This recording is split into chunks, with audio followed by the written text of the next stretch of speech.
Baik, adik-adik atau rekan-rekan sekalian, kita lanjut pada chapter yang berikutnya. Sebenarnya chapter ini adalah masih mereview, jadi terkait dengan model siklus pengembangan dari software. Mungkin teman-teman juga sudah pada tahu, tapi kita coba review apakah kita lupa atau tidak, tapi yang jelas kita mereview ulang.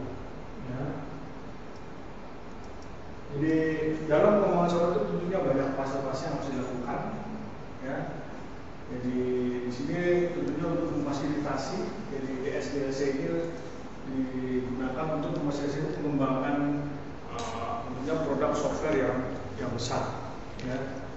Dan tentunya dengan cara yang sistematik dan biayanya cukup efektif, dan tentunya cara yang sudah orang banyak tahu, ya. Tentunya dalam pengembangan informasi itu biasanya terdiri dari beberapa fase, dari mulai konsep sampai pada suatu implementasi, ya. Dan proses ini di SDLC disebut dengan SDLC. Lalu alasannya apa? Jadi kalau kita pakai SDLC itu tentu ada alasannya, ya. Tentunya di sini untuk membantu memahami proses secara keseluruhan. Dan juga orang jadi dipaksa, enforce, suatu pendekatan tersebut dalam suatu pengembangan software.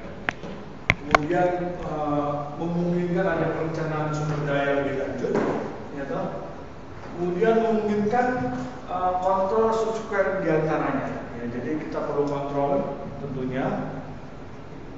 Kemudian membantu nantinya manajemen untuk men-track progres dari sistem yang sedang dikembangkan. Itu tujuan mengapa alasan model ini perlu dijelaskan atau perlu diikuti, ya, seperti itu. Ya. Nah, seperti saya katakan tadi, dia memiliki beberapa fase, dan tentunya masing-masing fase ini perlu diidentifikasikan dan along with dengan satu pendefinisian kriteria masuk maupun kriteria keluar untuk setiap fase. Jadi masuknya kapan, terus keluarnya kapan, kan gitu. Sehingga kita tahu kalau masuknya sekian, masuknya A, terus keluarnya B, dengan kriteria itu kita tahu bahwa fase itu sudah selesai, ya. Dan suatu fase hanya dapat dimulai jika adanya suatu kriteria masukan itu sudah ada, ya. Dan itu harus dipenuhi, ya kan gitu, ya. Begitu juga nanti kalau kapan dia selesai, itu tentunya kita harus memastikan kriteria keluarnya, ya toh. Jadi exit kriteria, dan itu exit kriteria itu harus dipenuhi dikarenakan fase itu sudah selesai. Nah, celakanya kalau tidak ada indikasi yang jelas terkait dengan entry maupun exit kriteria, maka itu akan sulit, ya, untuk men-track progres dari proyek yang sedang kita lakukan, ya. Selanjutnya adalah pada umumnya itu terkait SDLC itu terdiri dari 5 sampai 9 fase, ya. Atau minimal dikatakan 5 fase itu cukup, dan maksimum katanya kira-kira sampai 9 fase. Namun rata-rata 9 sampai 8 fase. Itu antara lain adalah, yang pertama adalah inisiasi project dan perencanaan dan inisiasi project. Terus kita harus kenal kebutuhannya apa.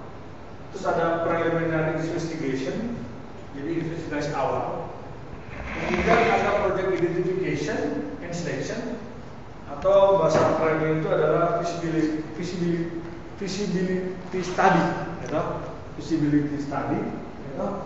Kemudian project dianalisis. Setelah analisis proyek selesai, kita melakukan desain sistem. Setelah desain sistem, maka kita harus terjemahkan dalam bentuk coding, ya.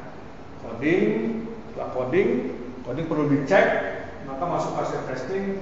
Nah, sebenarnya kuliahnya itu fokusnya lebih banyak berarti testing ini, karena dengan testing kita tahu nanti kualitas software yang kita hasilkan seperti apa. Selanjutnya masuk fase implementation, dan yang terakhir adalah fase maintenance, ya. Yang pertama, nah ini kalau misalkan tadi siklus tadi, maka dia bentuknya adalah siklus. Mungkin gambarnya seperti roda ini, mungkin ya nanti powerpoint kita perbaiki, masih ada kesalahan di situ ya. Tapi yang jelas di sini mulai tadi saya katakan dari initiation dan planning dari project. Nah, kemudian identity project dan selection, terus project kita analisis.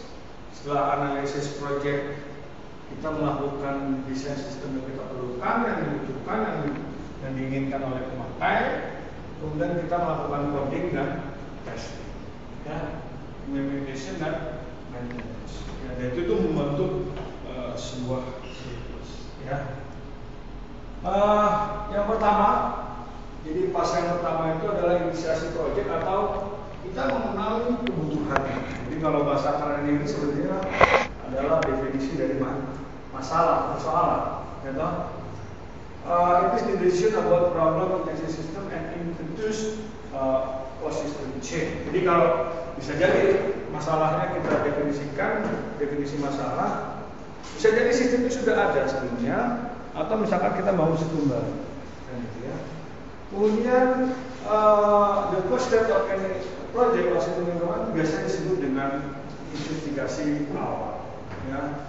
Ini merupakan investigasi singkat sistem yang sedang kita amati dan konsiderasi. Terus laporannya apa? Ketika sudah melakukan investigasi, maka itu harus dilakukan oleh senior manager dan hasilnya adalah proposal study. Ya. Kemudian pada langkah ini kebutuhan perubahan, ya kalau misalkan sistemnya sudah ada sebelumnya, diidentifikasi, kemudian melakukan pendekatan terhadap sistem yang problem apa yang muncul dari existing software yang ada. Ya. These are step clearly provided the basis for initial atau feasibility study. Jadi nanti output dari proposal ini menjadi input bagi feasibility study, studi kelayakan. Ya. Nah, feasibility study dikatakan juga sebagai apa? Preliminary study. Nah, tujuannya ngapain ya? Mengidentifikasi informasi yang diperlukan dari perspektif user. Jadi tujuan dari user, ya. Kemudian menentukan requirement dari sumber daya, biaya, benefit maupun visibilitas dari project yang dipropose. Gitu kan? Kemudian goal dari saya adalah kita mencoba mengevaluasi sistem yang alternatif, kemudian mempropos sistem yang paling mungkin yang fleksibel dan sistem yang diharapkan untuk dikembangkan. Ya. Dan selanjutnya feasibility dari sistem yang dipropos dapat dievaluasi biasanya dalam 4 kategori utama, yaitu sebagai tampak dari tabel berikut. Yang dari sini fitur kunci kategori visibilitas, ya, visibility. Ya, ada istilah visibility secara organisasi, visibility secara ekonomi, terus visibility secara teknis, maupun operasional visibility secara operasional. Nah, sekarang kalau visibility secara organisasi seperti apa? Ini menjadi dia akan melihat how well proposed system support the study objective of organization. Jadi, apakah sistem yang diajukan, yang dipropos itu akan mendukung organisasi apa enggak? Tujuan strategi dari organisasi itu apa? Kemudian visibilisasi dari secara ekonomi. Kira-kira nanti sistem yang baru itu atau sistem yang lama yang diperbaiki itu akan mereduksi biaya apa enggak? Cost saving. Terus kira-kira meningkatkan revenue apa enggak? Ya. Kemudian investasinya menurun atau enggak? Itu secara ekonomi juga. Kemudian yang paling penting meningkatkan keuntungan. Ya. Jadi ini perlu diperhatikan. Ya. Kemudian teknikal hardware, software, dan kapabilitas maupun kapabilitas. Tentunya memperhatikan hardware, software atau jaringan yang tersedia. Kapabilitasnya mendukung atau enggak? Kira-kira seperti itu. Terus visibilitas secara operasi. Ya, jadi ya sistem baru itu diusahakan nanti terpakai. Ya kalau misalkan dipakai dalam suatu organisasi, tentunya tidak banyak usaha dari pegawai di suatu kantor atau organisasi untuk belajar lebih lanjut. Makanya di sini harus ada namanya end user acceptance, jadi harus diterima oleh pengguna akhir. Kemudian kira-kira mendukung manajemen nggak?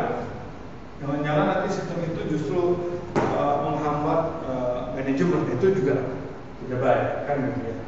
Kemudian customer supplier government requirement, jadi memenuhi requirement dari customer, supplier maupun pemerintah. Ya, bisa jadi di sini kalau operasinya nggak sesuai dengan standar yang ada, kan repot juga. Ya, repotnya nanti kalau bicara data, nanti bisa jadi datanya tidak standar. Selanjutnya adalah ini penjelasan yang tadi, ya. Nanti saudara bisa baca, Anda bisa download PowerPoint-nya. Kemudian analysis project.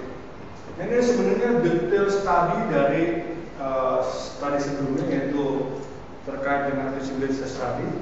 Itu dinyatakan sebuah studi yang secara rinci dari berbagai operasi yang dilakukan oleh sistem dan kaitannya di dalam maupun di luar sistem. Ya, the task to be carried out should be clearly defined, such misalkan di sini harus mengeksamin atau menguji dan mendokumentasi aspek-aspek relevan dari sistem yang ada. Kemudian melakukan shortcoming dan problem. Kemudian menganalisis temuan dan mencoba merekam segala hasilnya. Kemudian mendokumentasikan dalam sebuah outline sistem yang diusulkan, yang propose sistem. Kemudian di sini coba melakukan tes dari desain yang akan dipropose terhadap fakta-fakta yang diketahui atau problem-problem yang ada. Ya. Terus menghasilkan laporan terinci untuk mendukung proposal, ya. Kemudian juga estimasi apa di sini? Estimasi sumber daya yang diperlukan untuk merancang maupun mengimplementasikan sistem. Ya. Selanjutnya adalah tujuannya apa di sini? Jadi menyediakan solusi dari problem yang ada, kan gitu. Dan biasanya dalam bentuk spesifikasi yang sesuai dengan requirement dari pemakai. Tujuan yang kedua adalah membuat suatu rekomendasi bagi suatu sistem berbasis komputer yang baru. Tentunya apa sih analisis itu? Jadi kalau analisis itu boleh dikatakan atau didefinisikan sebagai berikut: proses yang progresif maupun yang interaktif. Ya. Nah, this documented as system. Nah, jadi hasil dari analisis ini nanti hasilnya adalah sistem proposal. Ya. Selanjutnya adalah desain sistem, jadi perancangan sistem. Nah, ini adalah yang paling sulit, ya. Jadi the most creative dan sangat menantang di dalam fase pengembangan software. Ya. Nah, terkait dengan detail desain itu menunjukkan bahwa adanya sistem akhir seperti apa dan proses yang akan dilakukan dalam pengembangan. Ya. Dan ini berbagai langkah-langkah terkait dengan desain fase. Nanti kita lihat di gambar 22. Dan ini adalah fase yang sangat penting dalam siklus pengembangan software, ya. Itu bahwa dia isi kreatif, SLS, ketika activity, termasuk tugas-tugas berikut, ya, atau aktivitas berikut. Yaitu misalkan pricing term, ya, kalau kita biasa merayakan itu, nanti kita paham pricing the term of purpose. Jadi kita mungkin proposal harus sesuai dengan term of reference misalnya dari kementerian, biasanya tolnya sudah ada. Kemudian pricing analysis of existing system, kemudian particularly problem area dan seterusnya. Ya. Terus dari sini kita akan define interpreter procedure, menghitung timing, processing, movement, ataupun mendokumentasi seluruh aspek dari desain. Ya. Nah ini tadi saya katakan ada fase siklus, fase perencanaan, yaitu mulai analisis. Langkah pertama, maka outputnya adalah kemudian dia masuk lagi input desain, ada file desain, kemudian ada pemrosesan dari desain, dan kita akan pada proses kita akan menghasilkan detail sistem dokumentasi secara rinci, ya toh. Kemudian desain akan disubmit ke manajemen untuk diuji. Ya tentunya dia akan melihat biayanya mahal atau enggak.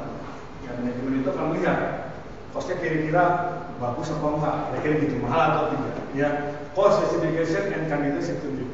Ya, kalau oke maka dia desain. Nah, ini ada pertanyaan berikutnya, apakah nanti desainnya itu diterima?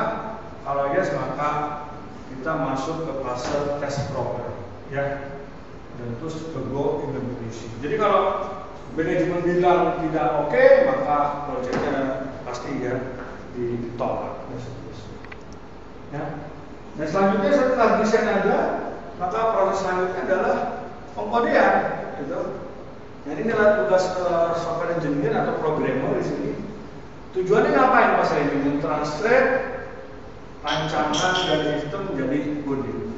Pakai bahasa apa ya tergantung kebiasaan dan biasanya zaman sekarang itu pasti pakai bahasa berbasis objek, tergantung developernya nanti ya. Kemudian fase ini DM is to implement the design. Jadi tujuannya adalah mengimplementasikan desain dalam bentuk apa? Dalam bentuk coding dengan cara yang terbaik, ya. Jadi kalau bisa codingnya itu dengan algoritma yang terbaik dan sebagainya, ya. Kemudian fase ini pasti akan mempengaruhi baik apa nih? Kalau misalkan kita codingnya baik, maka tentunya apa? Akan berpengaruh pada saat testing maupun saat implementasi, ya. Sehingga diharapkan pada fase ini kode itu harus ditulis dengan baik, ya. Dan tentunya bisa ada pernyataan well written code tentunya akan mereduce usaha atau langkah-langkah testing maupun maintenance, ya. Ya kalau codingnya bagus, ya testingnya nggak akan makan lama karena di dalam siklus ini fase yang pertama adalah master testing, ya. Ya sebelum sampai ke disampaikan ke yang pesan project kan, ya. Dan ini catatan sehingga selama coding yang fokus adalah pada pengembangan software, pengembangan program, dan itu that easy to read and understand. Dan tentunya coding itu harus mudah dibaca dan dimahami, dan not sederhana dalam pengembangan program dan simple to write. Seterusnya, ya. Struktur program, jadi di sini ada catatan juga bahwa program itu harus juga terstruktur, ya. Di sini akan membantu pemahaman dari program. Ya, tujuan dari program struktur adalah adanya linearisasi dari aliran kontrol di dalam program, ya. Kemudian single entry, single exit construct should be used, ya. Jangan sampai titik masuknya banyak, titik keluarnya juga banyak. Itu repot, kan gitu ya. Kemudian the construct include selection, ya. Misalkan ada pilihan, maka akan digunakan if dan else, maupun kalau misalkan iterasi dia akan menggunakan while, repeat, until dan sebagainya, ya. Nah, Anda sudah pada tahu semua, mudah-mudahan jago coding semua. Nah ini yang orang kenal adalah dalam SDLC adalah testing atau pengujian. Nah, ini adalah terkait dengan apa nih? Ukuran kontrol kualitas, ya. Jadi yang digunakan selama proses pengembangan software, ya. Dan ini merupakan fungsi dasar untuk mendeteksi kesalahan dari software. Ya, tujuannya ngapain nih? Jadi mencari atau mengatasi segala error dalam coding, desain maupun dalam requirement ya, dari suatu program. Maka dengan demikian testing ini sangat kritik ya, extremely kritik ya, dan biasanya aktivitas yang sangat kritis dan memakan waktu yang banyak, time consuming. Sehingga di dalam testing pun harus ada perencanaan, tidak hanya sekedar manajemen perencanaan proyek, sehingga testing pun perlu direncanakan. It requires proper planning of the overall testing process. Jadi karena prosesnya begitu banyak, maka harus direncanakan. Ya. Kemudian define output dari testing adalah laporan tes dan laporan kesalahan dan atau sekumpulan laporan yang sedemikian, mirip-mirip menunjukkan ini salahnya ini dan sebagainya. Ya, one for each. Jadi misalkan set report masing-masing pengujian dari unit misalkan, unit tes, dan itu ada reportnya masing-masing. Ya,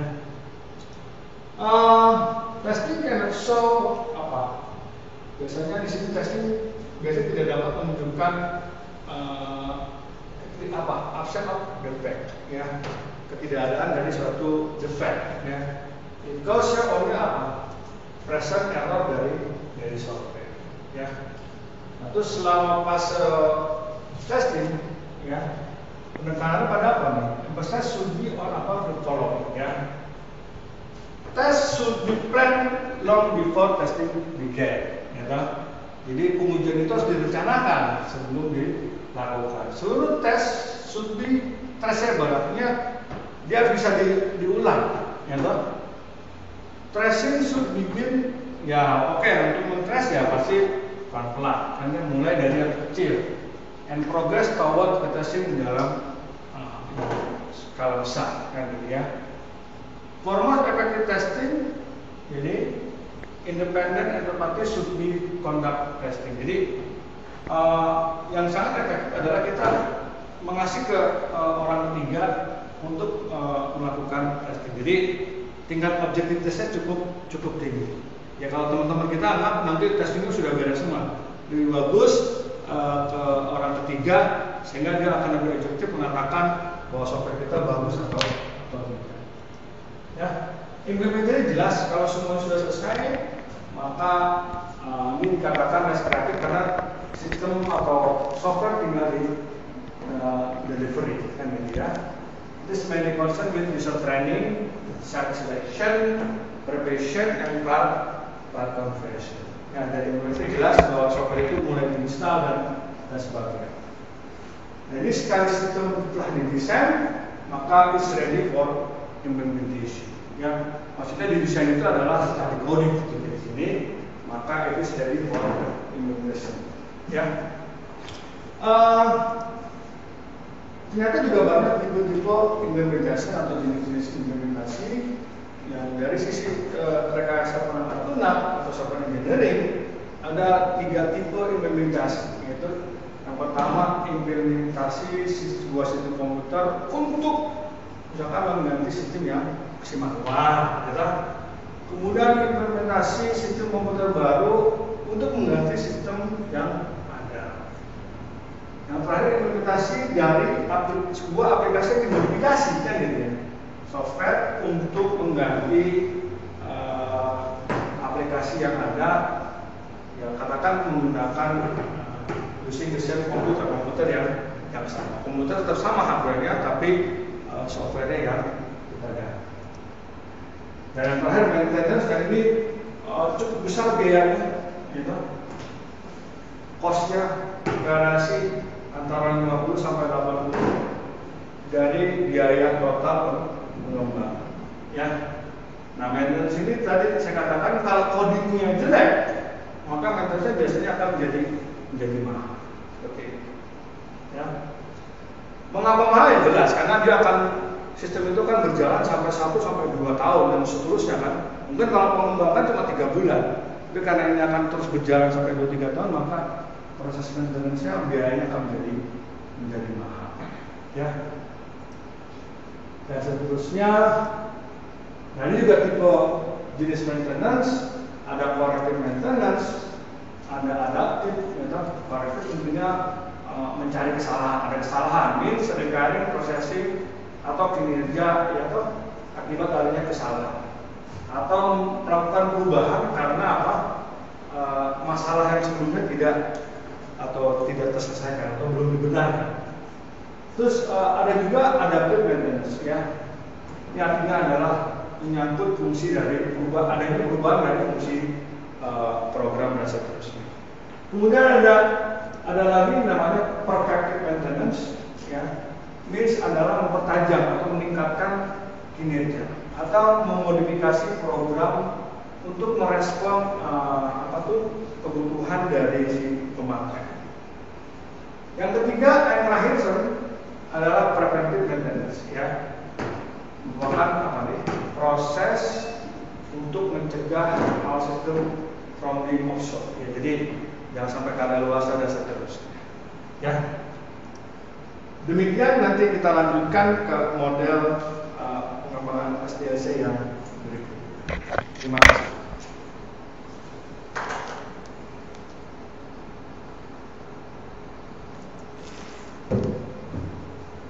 Good. Makan dulu.